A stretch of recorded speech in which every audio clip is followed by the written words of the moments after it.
Have you ever wondered why changing yourself feels impossible, even when you desperately want to transform? You set goals, make promises, and yet somehow you keep falling back into the same patterns. The same thoughts, the same version of yourself. What if the problem is not your willpower or your circumstances, but the fact that you have become addicted to being you? Dr. Joe Dispenza presents a radical idea in his groundbreaking work. The greatest habit you can ever break is the habit of being yourself. This is not about self-rejection. This is about understanding that your personality, your thoughts, your emotional patterns, and your behaviors are simply habits that can be changed at the neurological level. What makes this approach revolutionary is that it combines cutting-edge neuroscience with quantum physics, epigenetics, and meditation to show you exactly how to rewire your brain, recondition your body, and create a new future. The problem most people face is that they are stuck in a continuous loop. Every morning, they wake up as the same person. They think the same thoughts from yesterday, which trigger the same emotions, which lead to the same behaviors, which create the same experiences, which reinforce the same thoughts. This cycle keeps you imprisoned in your past. Your brain has become hardwired to your old self, and your body has memorized the emotions of your history. Together, your mind and body conspire to keep you exactly where you are. But there is hope. Dr. Dispenza has documented cases of people who have healed themselves from terminal illnesses, overcome depression and anxiety, manifested new careers and relationships, and completely transformed their lives using the principles and meditation techniques outlined in this approach. The key is understanding how your thoughts shape your reality at the most fundamental level, and then applying specific steps to break free from your automatic programming. Understanding the quantum you. At the heart of this transformation is a paradigm shift in how you understand reality. For centuries, science operated under the Newtonian model, which suggested that mind and matter were separate, that the universe was mechanistic and predictable, and that human beings were essentially powerless victims of their circumstances. This worldview created a belief system in which we thought we had little influence over outcomes, that reality was predetermined, and that free will played almost no part in the grand scheme of things. But quantum physics changed everything. When scientists began observing the behavior of subatomic particles, they discovered something extraordinary. Particles exist as waves of probability until they are observed, at which point they collapse into physical reality. This phenomenon, called the observer effect, demonstrates that the subjective mind has a measurable effect on the objective physical world. Where you direct your attention is where you place your energy, and as a consequence, you affect the material world. Consider this. An atom is 99.99999% energy and 0.0001% physical substance. Everything in your physical reality, including your body, is primarily empty space, vibrating energy, and information. You are far more nothing than something. Yet most of us define our reality based solely on what we perceive with our five senses, focusing almost exclusively on that tiny fraction of physical matter. When you understand that thoughts are energy, and that energy responds to consciousness, you begin to see that you are not a victim of your circumstances. You are a creator. Your thoughts send out an electrical signal, and your feelings generate a magnetic charge. Together, they create an electromagnetic signature that influences the quantum field around you. This field contains every possible reality as a wave of probability.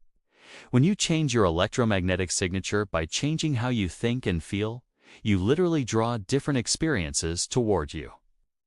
The quantum field responds not to what we want, but to who we are being. A powerful study conducted at the HeartMath Research Center illustrates this principle perfectly. Cellular biologist Glenn Rain conceived a series of experiments to test whether trained individuals could affect biological systems. Researchers asked participants to hold vials containing DNA samples. One group generated feelings of love and appreciation without any specific intention. A second group held a clear intention to either wind or unwind the DNA strands, while also feeling elevated emotions. A third group held only the intention without the emotion. The results were striking. Only the second group, which combined clear intention with elevated emotion, produced statistically significant changes in the DNA structure, altering it by as much as 25%. In some cases, the DNA was wound or unwound as much as 25%. This demonstrates that neither thought alone nor feeling alone can create change. An intentional thought needs an energizer, a catalyst, and that energy is an elevated emotion. When heart and mind work together, when feelings and thoughts are unified into a state of being, there's immense power behind any individual. Dr. Bruce Lipton, a cellular biologist and pioneer in epigenetics, has extensively researched how beliefs and emotions affect gene expression. His work shows that the environment outside the cell, which includes the chemical messages sent by your thoughts and emotions, controls the behavior of your genes. We now know that less than 5% of all diseases today stem from single gene disorders, such as Tay-Sachs and Huntington chorea, whereas around 95% of all illnesses are related to lifestyle choices, chronic stress, and toxic factors in the environment. This means you are not a victim of your genes. Your thoughts, emotions, and beliefs are constantly signaling your genes to express in different ways. When you change your internal state, you change the signals, and your genes respond accordingly. This is why some people can heal themselves of conditions once considered incurable simply by changing their minds, overcoming your environment. One of the biggest obstacles to change is that most people allow their external environment to control their internal state. Your environment includes everything outside of you: the people you know, the places you go, the objects you own, and the experiences you have had. Your brain has been conditioned to reflect this environment. All the information we have been exposed to throughout our lives, in the form of knowledge and experiences, is stored in the brain's synaptic connections. The relationships with people we have known, the variety of things we own and are familiar with, the places where we have visited and lived at different times in our lives, and the myriad experiences we have embraced throughout our years are all configured in the structures of the brain. This means that when you wake up every morning and perceive your familiar environment through your senses, your brain automatically activates the same neural circuits which trigger the same thoughts, emotions, and behaviors. Your external reality is literally controlling your internal reality. Neuroscience shows that nerve cells that fire together wire together. This is called Heeb law. When you repeatedly think the same thoughts and feel the same emotions, those neural pathways become hardwired.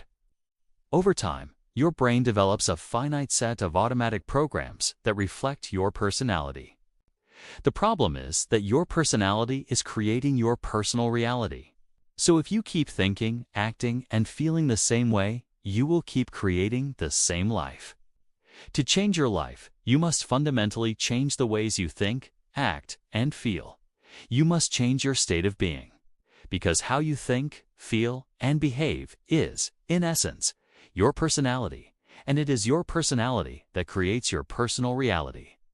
So to create a new personal reality, a new life, we must create a new personality.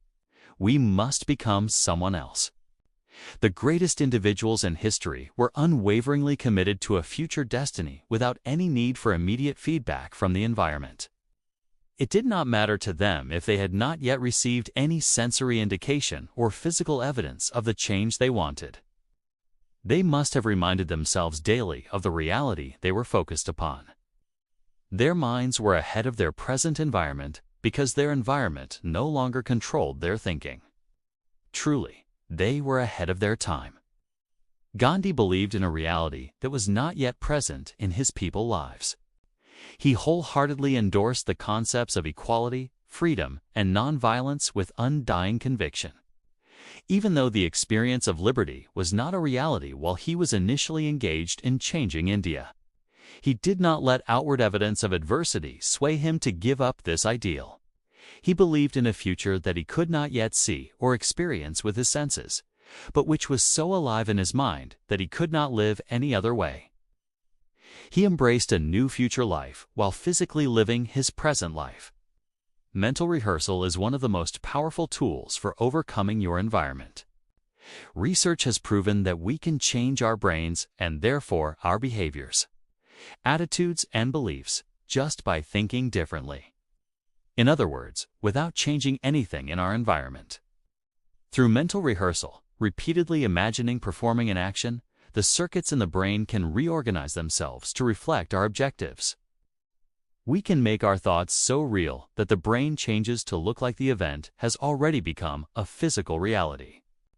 Research subjects who mentally rehearsed one-handed piano exercises for 2 hours a day for 5 days, never actually touching any piano keys, demonstrated almost the same brain changes as people who physically performed the identical finger movements on a piano keyboard for the same length of time. Functional brain scans showed that all the participants activated and expanded clusters of neurons in the same specific area of the brain. The brain does not know the difference between an actual experience and one that is vividly imagined. Your thoughts can become your experience. Overcoming your body. Your body is not just a passive vehicle. It has become the unconscious mind. Every time you have a thought, there is a biochemical reaction in the brain. You make a chemical. The brain then releases specific chemical signals to the body, where they act as messengers of the thought. When the body gets these chemical messages from the brain, it complies instantly by initiating a matching set of reactions directly in alignment with what the brain is thinking. Then the body immediately sends a confirming message back up to the brain that it is now feeling exactly the way the brain is thinking. Essentially, you think a certain way, and then you feel a certain way. Once you feel the way you are thinking, you begin to think the way you are feeling. This continuous cycle creates a feedback loop called a state of being. Here's the problem. Emotions are the end products of past experiences in life. If emotions are the chemical signature of an experience, then by embracing the same emotion every day, the body is being fooled into believing that your external world is staying the same. As long as you live by this emotion daily, you can only think in the past. You know that when you repeatedly recreate the same emotions until you cannot think any greater than how you feel, your feelings are now the means of your thinking. And since your feelings are a record of previous experiences, you are thinking in the past. And by quantum law, you create more of the past. Bottom line, most of us live in the past and resist living in a new future. Why? The body is so habituated to memorizing the chemical records of our past experiences that it grows attached to these emotions. In a very real sense, we become addicted to those familiar feelings. Psychologists tell us that by the time we are in our mid-30s, our identity or personality will be completely formed. This means that for those of us over 35, we have memorized a select set of behaviors, attitudes, beliefs, emotional reactions, habits, skills, associative memories, conditioned responses, and perceptions that are now subconsciously programmed within us. Those programs are running us because the body has become the mind. About 95% of who we are by midlife is a series of subconscious programs that have become automatic. Driving a car, brushing our teeth, overeating when we are stressed, worrying about our future, judging our friends, complaining about our lives, blaming our parents, not believing in ourselves, and insisting on being chronically unhappy, just to name a few. The body becomes addicted to guilt, or any emotion in the same way that it would get addicted to drugs. At first, you only need a little of the emotion or drug in order to feel it. Then your body becomes desensitized, and your cells require more and more of it just to feel the same again. Trying to change your emotional pattern is like going through drug withdrawal.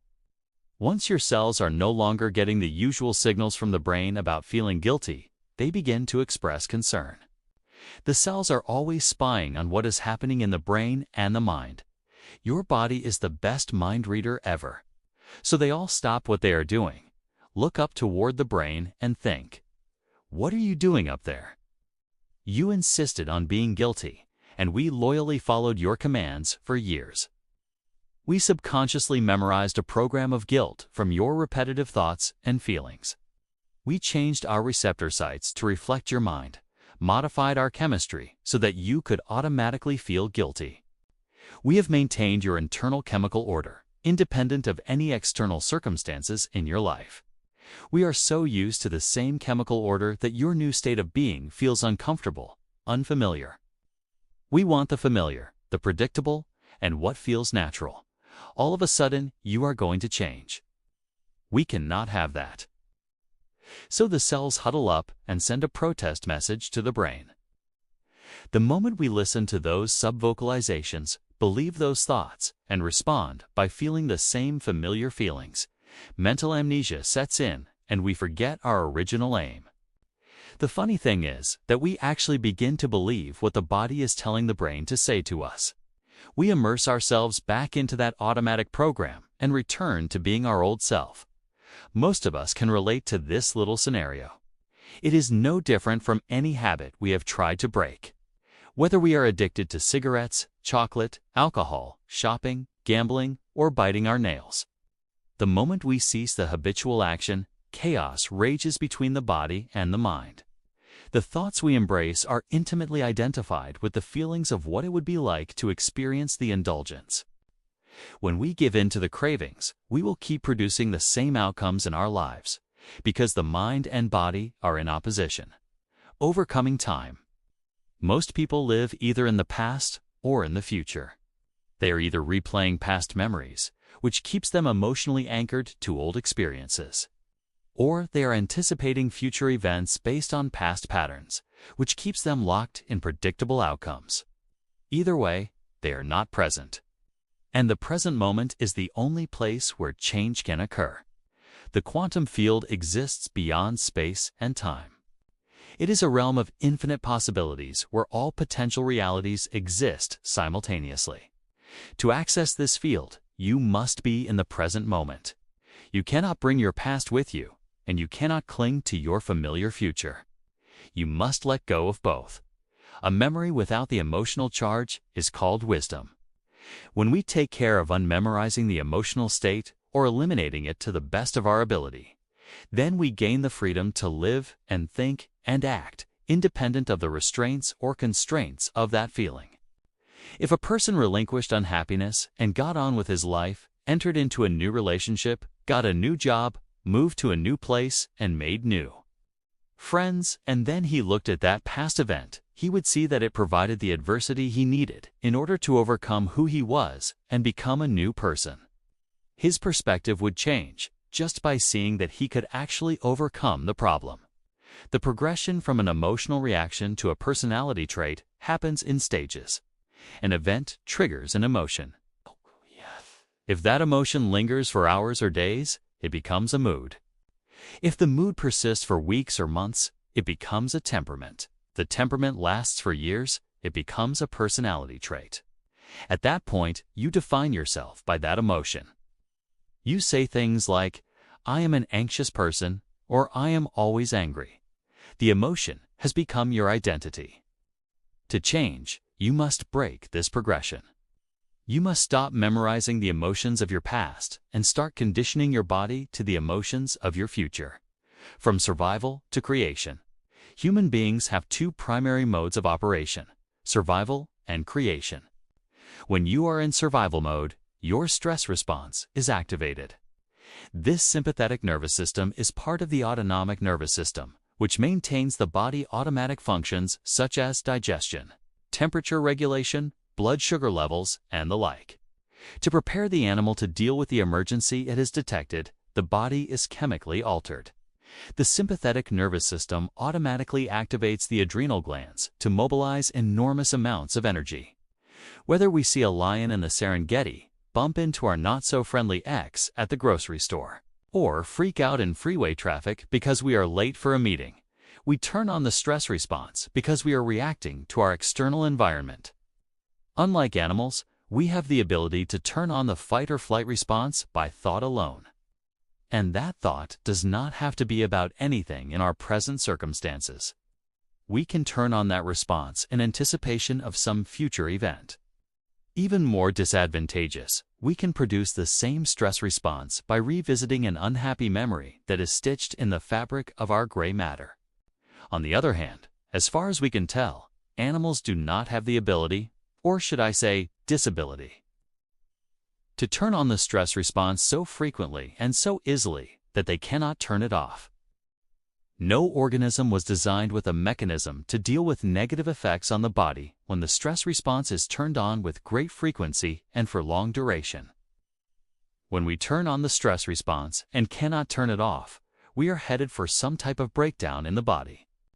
Dr. Robert Sapolsky, a leading stress researcher at Stanford University, has shown that chronic stress literally shrinks the hippocampus, the brain region responsible for learning and memory, while enlarging the amygdala, the fear center. The domino effect from the cascade of hormones and other chemicals we release in response to stress can dysregulate some of our genes, and that may create disease. In other words, repeated stress pushes the genetic buttons that cause us to begin to head toward our genetic destiny. When you are in survival mode, you are operating from a narrow, over-focused state of mind. You are obsessed with your body, your environment, and time. You perceive the outer world as more real than your inner world, and you define yourself by material things. This is the cause and effect model of reality, and it keeps you trapped. Creation mode is the opposite. When you are in a creative state, you forget about your body, your environment, and time. You become so absorbed in what you are creating that your sense of self disappears. You enter the present moment, and your brain moves from high-frequency beta waves into the more coherent alpha and theta states. In this state, your frontal lobe, the seat of your conscious awareness and creativity, becomes highly activated. It lowers the volume on the rest of your brain, quieting the circuits that process sensory information, movement, and time. You transcend the big three, and in that transcendence, you gain access to the quantum field. You are no longer bound by the limitations of your past or the predictability of your known future. You are free to create something entirely new. When you are truly in the elegant state of creation, you are no body, no thing, no time. You forget about yourself. You become pure consciousness, free from the chains of the identity that needs the outer reality to remember who it thinks it is. The three brains and meditation. You have three distinct brain regions that allow you to move from thinking to doing to being. The neocortex is the brain architect or designer. It allows you to learn, remember, reason, analyze, plan, create, speculate on possibilities, invent, and communicate. In general, the neocortex processes knowledge and experience. First, you gather knowledge in the form of facts or semantic information, philosophical or theoretical concepts or ideas that you learn intellectually, prompting the neocortex to add new synaptic connections and circuits. Second, once you decide to personalize or apply knowledge you have acquired, to demonstrate what you learned, you will invariably create a new experience. This causes patterns of neurons called neural networks to form in the neocortex. These networks reinforce the circuitry of what you learned intellectually. If the neocortex had a motto, it might be, "Knowledge is for the mind." The limbic brain, also known as the mammalian brain, is the chemical brain or the emotional brain. When you are in the midst of a new experience, and your senses send a rush of corresponding information from the external world to your neocortex, its neural networks organize themselves to reflect the event. Thus, experience enriches the brain even further than new knowledge. The moment those networks of neurons fire with a pattern specific to that new experience, the emotional brain manufactures and releases chemicals in the form of peptides. This chemical cocktail has a specific signature that reflects the emotions you are experiencing in the moment. Emotions are the end products of experience. A new experience creates a new emotion, which signals new genes in new ways. Thus, emotions signal the body to record the event chemically, and you begin to embody what you are learning. If the limbic brain had a motto, it might be, "Experience is for the body." The cerebellum is located at the back of the skull. The most active part of the brain, the cerebellum, is the seat of the subconscious mind. Think of it as the brain microprocessor and memory center. Every neuron in the cerebellum has the potential to connect with at least 200,000 and up to 1,000,000 other cells. The cerebellum stores certain types of simple actions and skills, along with hardwired attitudes, emotional reactions, repeated actions, habits, conditioned behaviors, and unconscious reflexes and skills that we have mastered and memorized. Possessing amazing memory storage, it easily downloads various forms of learned information into programmed states of mind and body. When you are in a state of being, you begin to memorize a new neurochemical self. The cerebellum takes over, making that new state an implicit part of your subconscious programming. Meditation allows you to go directly from thinking to being without having to physically do anything. When you mentally rehearse a new way of thinking, acting, and feeling, and you do it with such focus and emotional intensity that your body believes the experience is happening now, you create the same neural and chemical changes as if you had the actual experience. Your brain does not know the difference. Remember, after these subjects repeatedly mentally practiced, their brains showed the same neurological changes as the participants who actually played the piano. New networks of neurons, neural networks, were forged, demonstrating that in effect, they had already engaged in practicing piano scales and chords without actually having that physical experience. This is why mental rehearsal is so powerful. You can change your brain and body ahead of any experience in your external environment. You can become someone new before your life reflects that change, the gap between who you are and who you appear to be. Most people live a dual existence.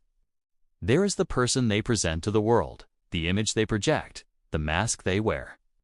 And then there's the person they really are when nobody is watching. The one defined by the emotions they hide, the insecurities they suppress, and the pain they carry.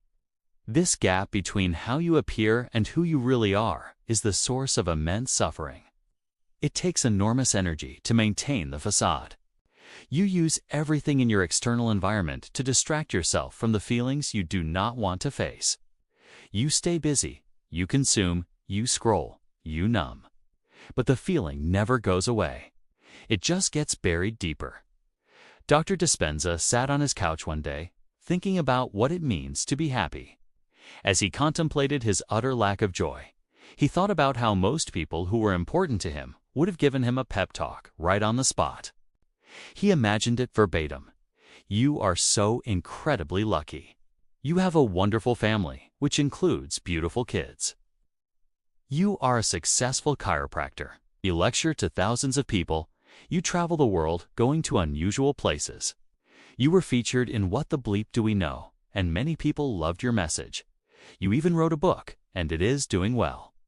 They would have hit all of the right emotional and logical notes. To him, something was not right. He was so busy that he had no time to actually practice what he was teaching. This was an unnerving moment because he began to see that all of his happiness was created from outside of him, and that the joy he experienced when he was traveling and lecturing had nothing to do with real joy. It appeared to him that he needed everyone, everything, and every place outside of him in order to feel good. On the day, he recognized the core reason for his unhappiness. He also realized that he needed the external world to remember who he was. His identity had become the people he talked to, the cities he visited, the things he did while he was traveling, and the experiences he needed in order to reaffirm himself as this person called Joe Dispenza. And when he was not around anyone who could help him recall this personality that the world might know as him, he was not sure who he was anymore. In fact, he saw that all of his perceived happiness was really just a reaction to stimuli in the external world that made him feel certain ways. He had heard 1,000,000 times that happiness comes from within, but it never hit him like this before. As he sat on the couch in his house that day, an image came to him. He envisioned his two hands, one above the other, separated by a gap. The top hand represented how he appeared on the outside, and the bottom was how he knew himself to be on the inside. This gap is created by the feelings we memorize throughout different points in our lives based on past experiences. The bigger the gap, the greater the addiction to the emotions we memorize. Layer by layer, we wear various emotions, which form our identity. In order to remember who we think we are, we have to recreate the same experiences to reaffirm our personality and the corresponding emotions. As an identity, we become attached to our external world by identifying with everyone and everything, in order to remind us of how we want to project ourselves to the world. How we appear becomes the facade of the personality, which relies on the external world to remember who it is as a somebody. Its identity is completely attached to the environment. The only way to close the gap is to face the emotions you have been avoiding. You must stop running, stop distracting, and stop pretending. You must look directly at the feelings you have buried and consciously release them. When you release the energy trapped in those old emotions, something remarkable happens. You feel lighter, freer, more alive. The energy that was locked in your body becomes available for creation. You can use it to design a new future, to become a new person, to live a new life. This is the process of closing the gap. When how you appear is who you are transparent. There is no more hiding, no more pretending, no more exhausting effort to maintain an image. You are simply being yourself, and that is enough. When you are transparent, how you appear is who you are, and your internal thoughts and feelings are reflected in your external environment. Having achieved this state, your life and your mind are synonymous. The side effect of transparency is true joy, more energy, and freedom of expression. Meditation and the brain. Understanding brainwave states is essential to mastering meditation. Beta waves are the brainwave frequencies of normal waking consciousness. They range from 13 to 50 cycles per second and are further divided into low, mid, and high beta. Low beta is relaxed, focused attention. Mid beta is active thinking and problem solving. High beta is stress, anxiety, and survival mode.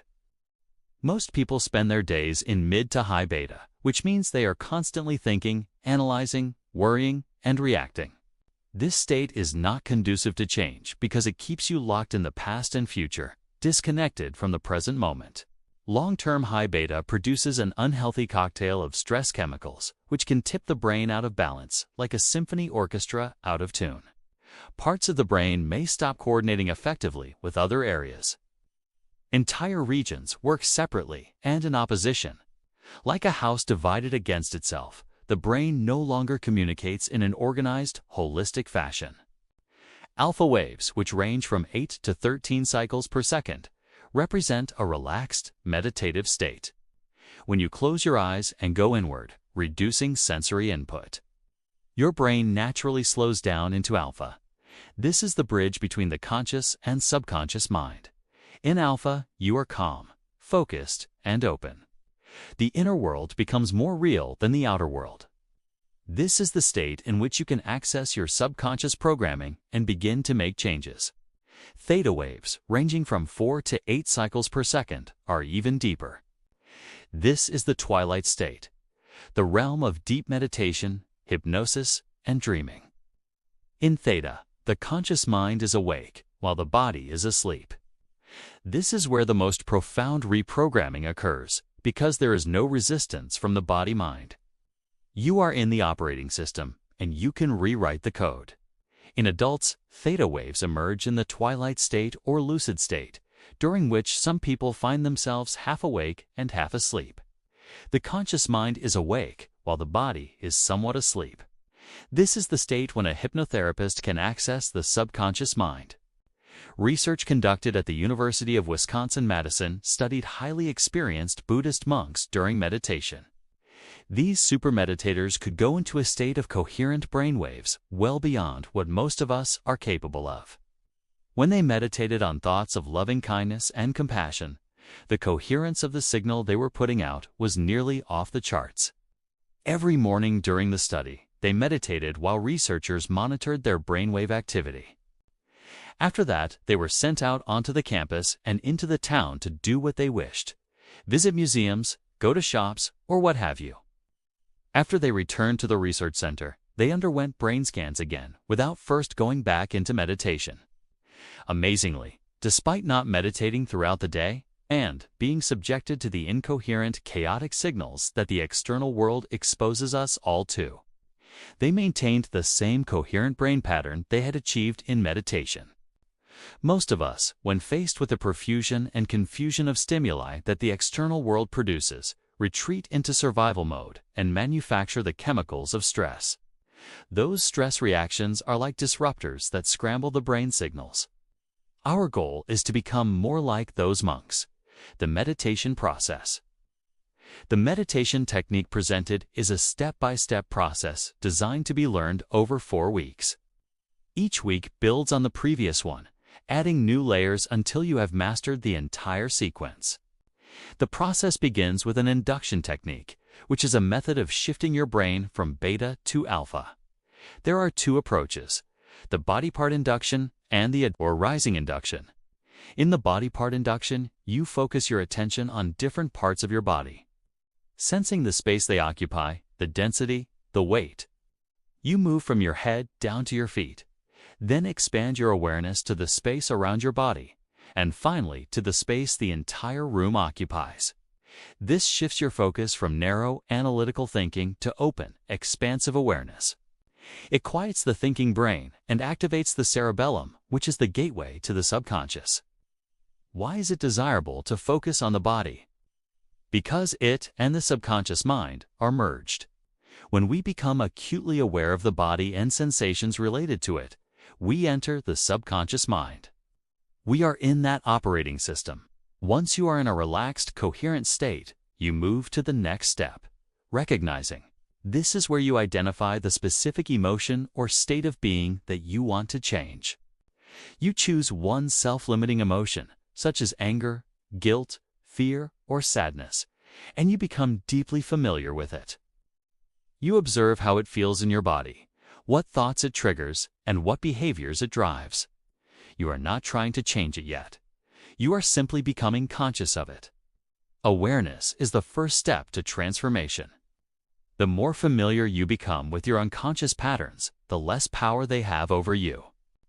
As you develop the skills of contemplation and self-observation, you are cultivating the ability to separate your consciousness from the subconscious programs that have defined the old self.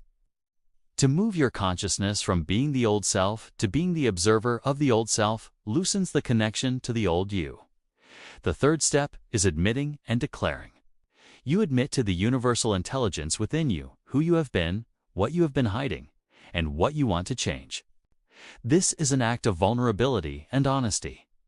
You are confessing your limitations to a greater power, not out of shame, but out of a desire to be free.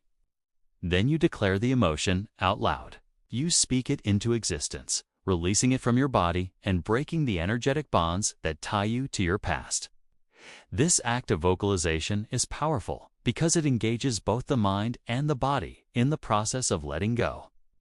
In the workshops that Dr. Dispenza conducts around the world, this is the most difficult part of the steps. No one really wants anyone to know who they really are. They want to maintain how they appear. However, as you have learned, it takes an enormous amount of energy to keep up this ongoing image. This is the point where you want to release that energy. The fourth step is surrendering. You hand over the emotion to a higher intelligence and ask it to resolve it in a way that is right for you. You release control, trusting that something greater than your limited ego can heal you. Surrender is not defeat. It is an acknowledgement that the same level of consciousness that created the problem cannot solve it. You need a higher perspective, a broader wisdom. Einstein said that no problem could be solved from the same level of consciousness that created it. The limited state of mind of your personality is responsible for creating your limitations, and the answer has not come to you. So why not go to a grander, more resourceful consciousness to help you overcome this facet of yourself? Since all potentials exist in this infinite sea of possibilities, you are humbly asking it to take your limitations from you in a different way than the mode in which you have been trying to resolve this issue. The fifth step is observing and reminding. You continue to observe your old patterns throughout your day. You become so conscious of your habitual thoughts and behaviors that you catch them before they take over. You remind yourself who you no longer want to be. This step trains you to stay present and aware so that you do not slip back into unconsciousness. Your goal here is to become familiar with yourself, being the old personality, the precise thoughts you no longer want to give power to, and the exact behaviors you no longer want to engage in, so you never fall back into being the old self. This frees you from the past. Almost all of what we demonstrate starts with a thought. But just because you have a thought does not necessarily mean it is true. Most thoughts are just old circuits in your brain that have become hardwired by your repetitive volition. The sixth step is redirecting. Whenever you notice yourself falling into an old pattern, you say the word change out loud. This interrupts the automatic program and reinforces your new intention. Over time, your own voice becomes the loudest voice in your head, guiding you back to your new self.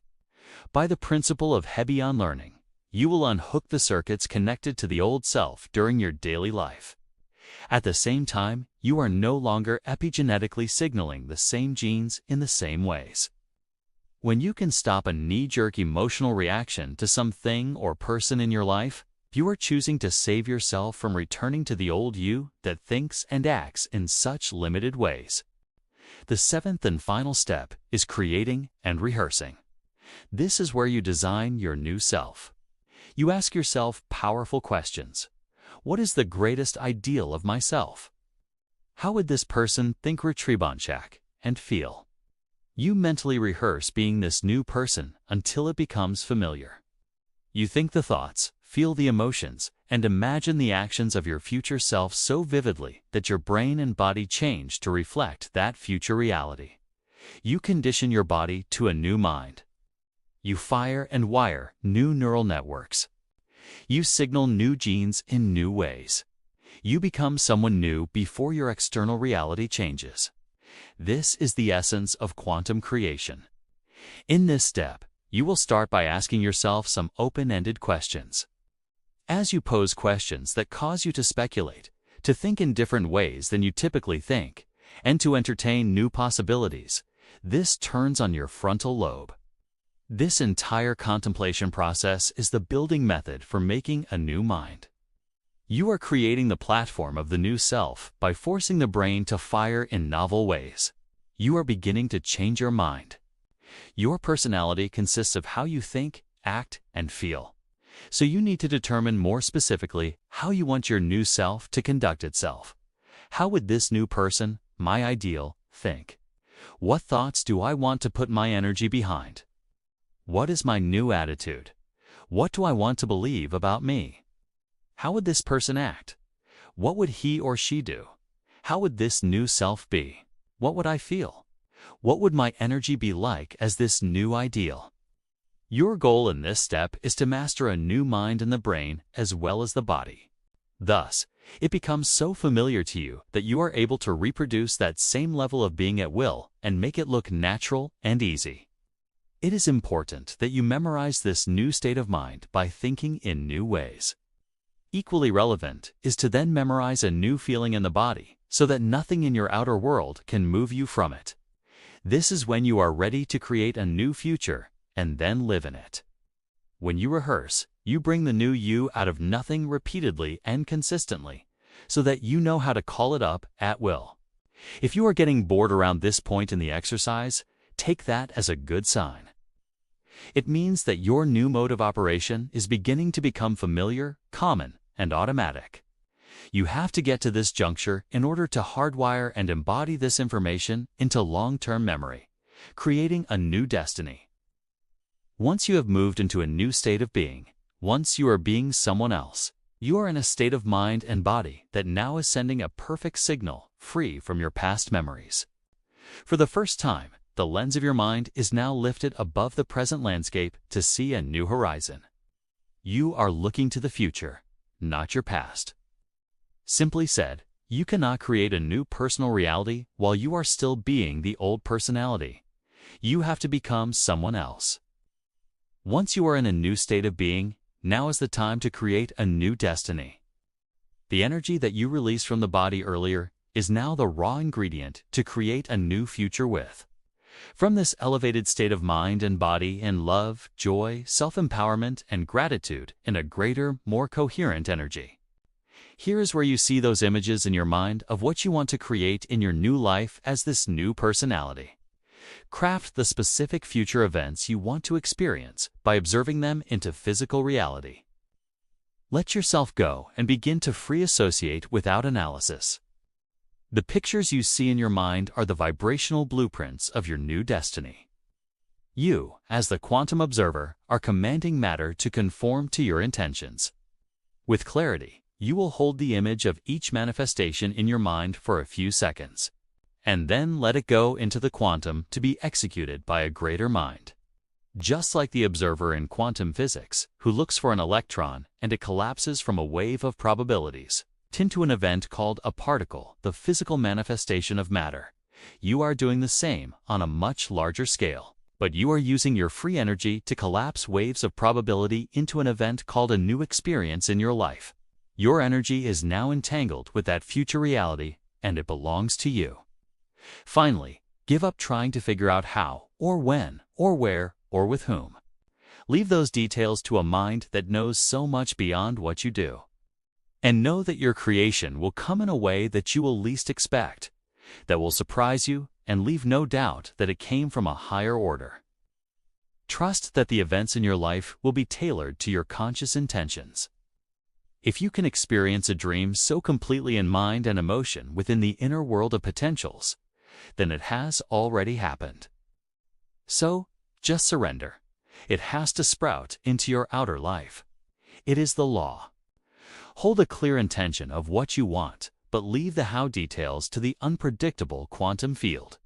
Let it orchestrate an event in your life in a way that is just right for you. If you are going to expect anything, expect the unexpected. Surrender, trust, and let go of how a desired event will unfold. Living your new reality. The meditation is only the beginning. The real work happens when you open your eyes and step back into your life. Can you maintain the elevated state of being you created in meditation? Can you stay conscious, present, and aligned with your new self when faced with the same people, places, and circumstances that used to trigger your old patterns? This is the test. Demonstration means living as though your prayers have already been answered. It means being the person you envisioned in meditation every moment of every day. When your actions match your intentions, when your behaviors align with your thoughts, when your external expression reflects your internal state, you are demonstrating your new reality. When both aspects of the self are aligned, the you living in the now life is the same being you constructed during your meditation.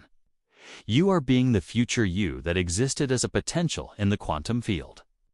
And when the new self that you created in your meditation is the exact same electromagnetic signature as the future you that you are being in your life, you are unified to that new destiny. When you demonstrate, you physically apply what you have mentally rehearsed, getting the body involved and making it do what the mind has learned. Therefore, in order for you to see the signals unfolding in your life, you must live and be in the same energy that you created from. Simply put, if you want the universe to begin to talk back to you in new and unusual ways, the energy and the mind that you demonstrate in your life must be the same as the energy and mind of your meditation, as that new ideal. This is when you are connected with or entangled to the energy you created in a dimension beyond space and time.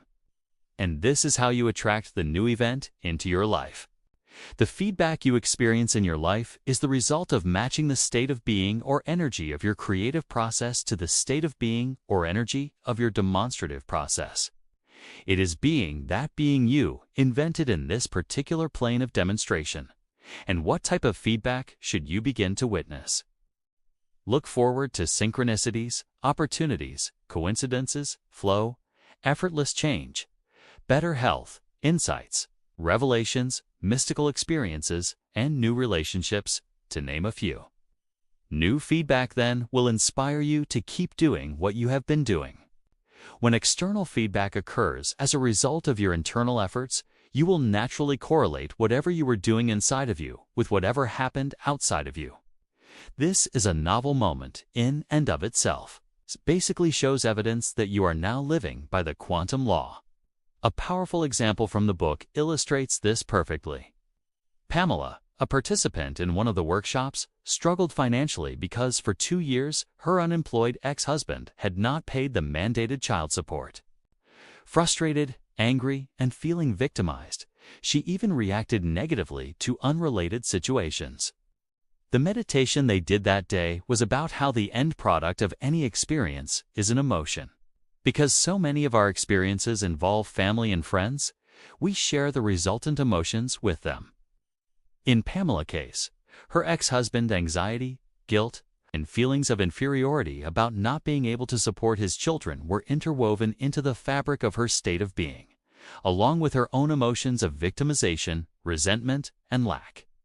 Whenever opportunity knocked, her victimhood reared its ugly head and produced an undesirable outcome. No matter what she did to try to change this situation, she and her ex-husband were bonded together by their mutual negative experiences, emotions, and energies. And thus, none of her efforts ever changed her circumstances with him. The workshop helped Pamela realize that she had to break this bond. She had to let go of the emotions that defined her in her present reality. During the meditation, she recognized the injurious emotions that her victimization had set in motion: impatience with her kids, complaining and blaming, and feelings of desperation and lack. She let go of those emotions associated with past experiences, simultaneously releasing her self-involved state of being, and gave them up to the greater mind. In so doing, Pamela released all of that frozen energy into the quantum field, closing the gap between who she thought she was and who she presented to the world. She did this so well. She started to feel so overjoyed and grateful that she wanted abundance for everyone, not just herself. She moved from selfish emotions to selfless emotions. She got up from that meditation a different person from who she was before it. Almost immediately, she received evidence of this in 2 forms. The first involved her internet business. When she had previously tried a promotion, she fretted about the response to it, constantly checking her website, and saw only mediocre results. She initiated her second promotion the morning of the workshop, but was too busy to think about the results during the day. That evening, she was feeling the positive effects of having let go of the past. She felt even better when she discovered that she had earned nearly $10,000 that day from the promotion she had run.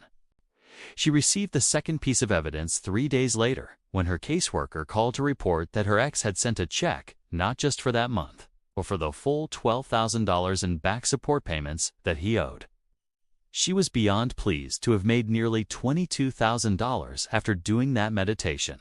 She did nothing in the physical realm to bring about those results, and could not have predicted how that money would find its way to her, but she was enormously grateful that it had.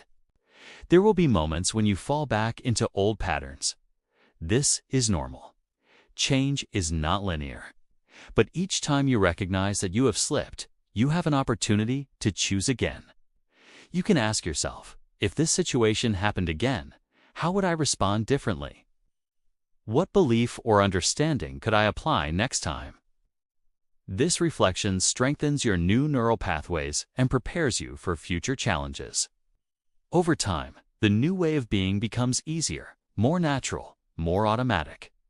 The new you becomes the real you.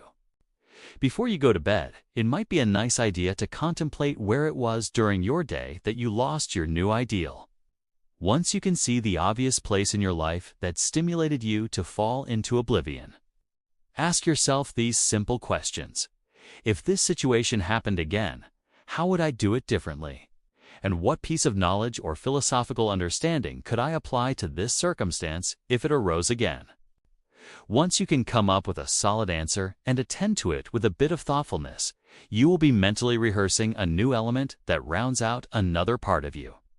You will be putting the new neural network into your brain to prepare you for the event at some future time. Becoming transparent. When how you appear is who you are, you have achieved transparency. There is no more gap, no more pretending, no more hiding. You are free. And freedom feels like joy, lightness, love. It feels like coming home to yourself. This is not the end of the journey. It is the beginning. Once you realize that you have the power to change your mind, your body, and your reality, you open the door to infinite possibilities.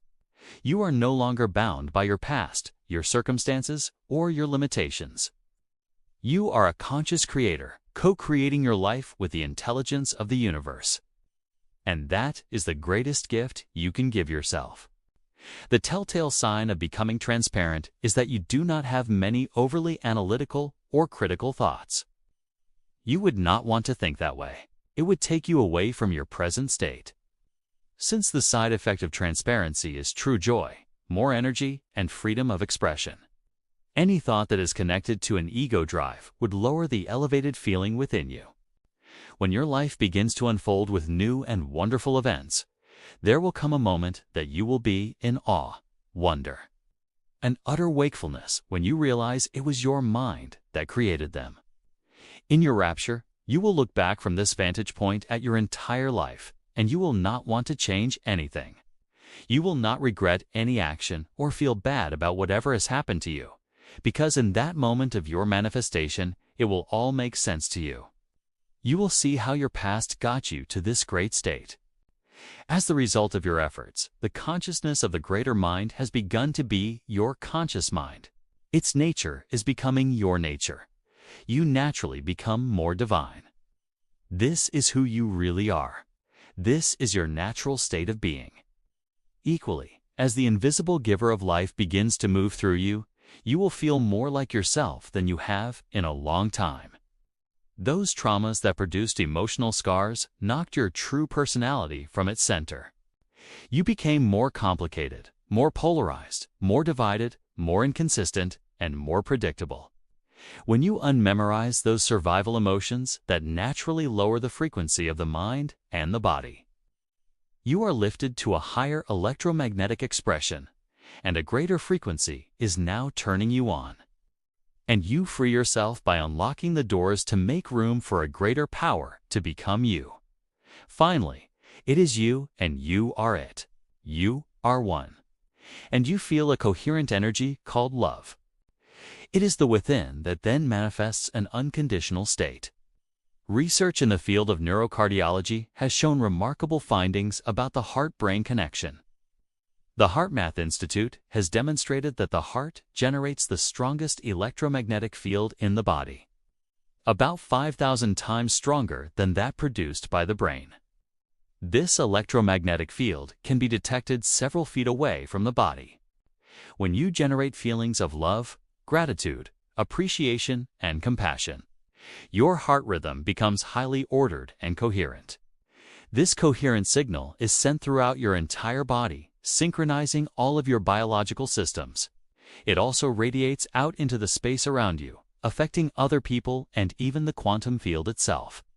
This is why when you walk into a room where someone is angry, you can feel it. You are literally detecting the electromagnetic signature they are broadcasting. When you cultivate elevated emotions through meditation and maintain them throughout your day, you are broadcasting a powerful, coherent signal that attracts matching experiences. The ultimate challenge.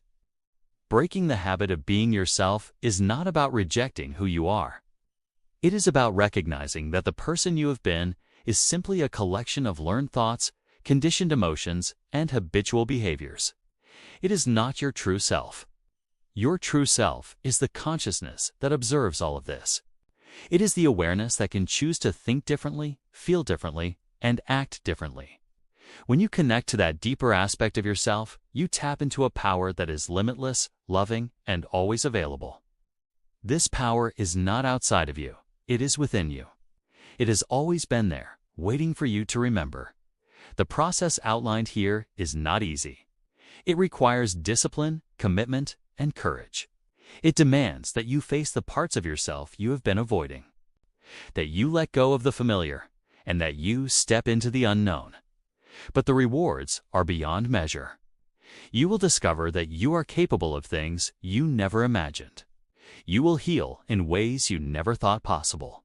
You will create a life that reflects your deepest desires, not because you got lucky or because circumstances changed, but because you changed. You became someone new. And that new person naturally attracts a new reality. Dr. Dispenza shares his own transformation story. Around the time he had his realization about the gap, he was traveling frequently, lecturing to people who had seen him in the movie What the Bleep Do We Know? When he was speaking in front of groups, he felt really alive, and he was sure he came across as happy.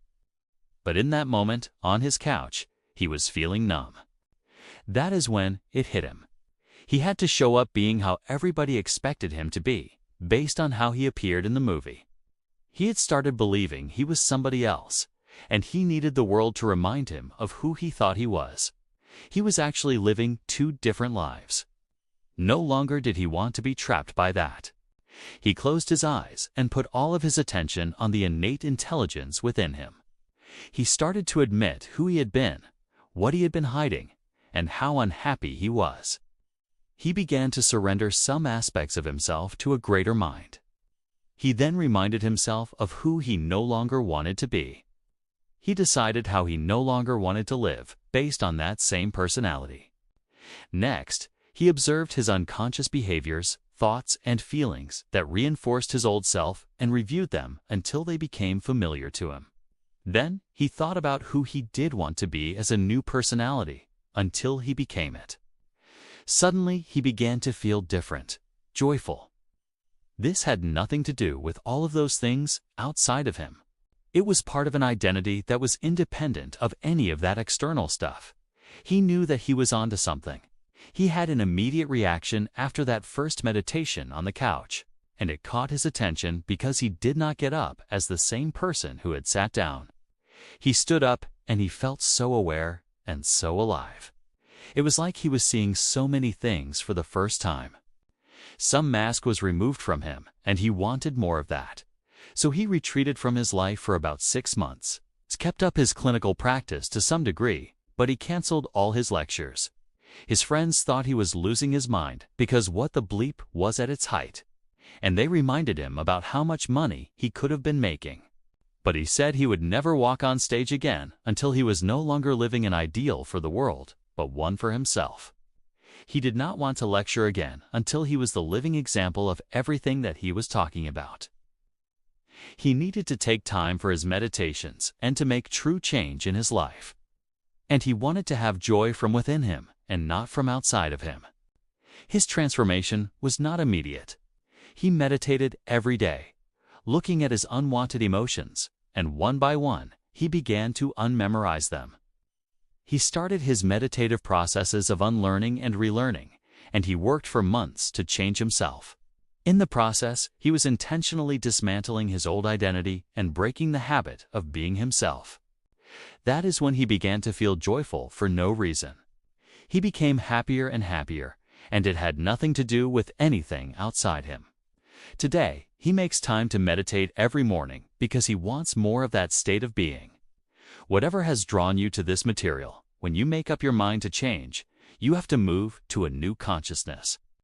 You must become very clear about what you are doing, how you are thinking, how you are living, how you are feeling, and how you are being, to the point that it is not you and you do not want to be it any longer.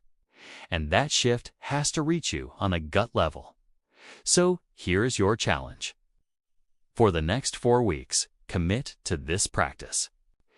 Dedicate time every day to meditate, to observe yourself, to release the old, and to create the new. Do not wait for the perfect moment. Do not wait until you feel ready. Start now. Take the first step, and watch as your life begins to transform in ways you could never have predicted. You are not a victim of your biology, your past, or your circumstances. You are a powerful creator, and your thoughts truly do shape your reality. The only question is, what reality will you choose to create? The greatest habit you can ever break is the habit of being yourself. And the greatest habit you can ever create is the habit of expressing the divine through you. That is when you inhabit your true nature and identity. It is to inhabit self. Thank you for watching. If this resonated with you, please subscribe to the channel for more transformative book summaries and insights. Visit for the complete, detailed breakdown of Breaking the Habit of Being Yourself by Dr. Joe Dispenza, and discover other books that can help you unlock your full potential. Remember, change begins the moment you decide to become conscious of your unconscious self. Your new life is waiting. Start creating it today.